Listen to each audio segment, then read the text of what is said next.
घरकामगार महिलांच्या स्वतंत्र महामंडळासाठी पाठपुरावा करणार, आमदार संजय केळकर यांचं प्रतिपादन.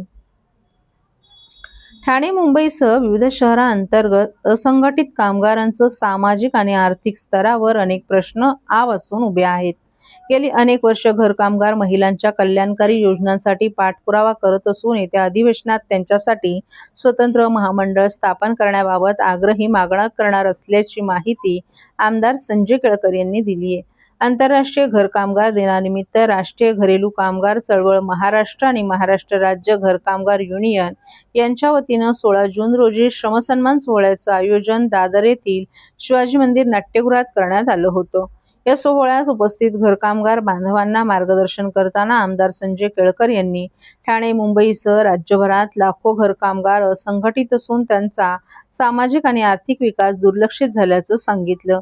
घरकामगार महिला या घरातील जबाबदाऱ्या पार पाडून घरकाम करतात तर कुटुंबाचा उदरनिर्वाह करत आहेत.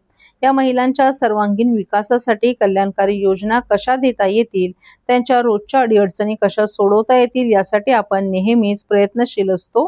येत्या पावसाळी अधिवेशनात देखील आपण त्यांच्यासाठी स्वतंत्र कल्याणकारी मंडळ स्थापन करण्यासाठी आग्रह धरणार असून जोपर्यंत हे मंडळ स्थापन होत नाही तोपर्यंत आपण स्वस्थ बसणार नसल्याचं प्रतिपादन केळकर यांनी केले.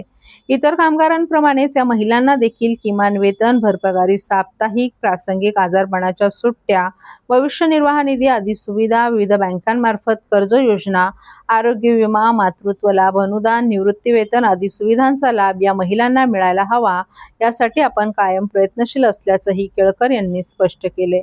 या सोहळ्यात घरकामगार महिलांनी सांस्कृतिक कार्यक्रम सादर केले. कार्यक्रमाचे समन्वयक ज्ञानेश पाटील यांनी या कार्यक्रमाची प्रस्तावना केली. तर मेळाव्यासाठी मुंबई, ठाणे, जिल्हा पालघर आणि भागातून घरकामगार महिला मोठ्या संख्येनं उपस्थित होत्या.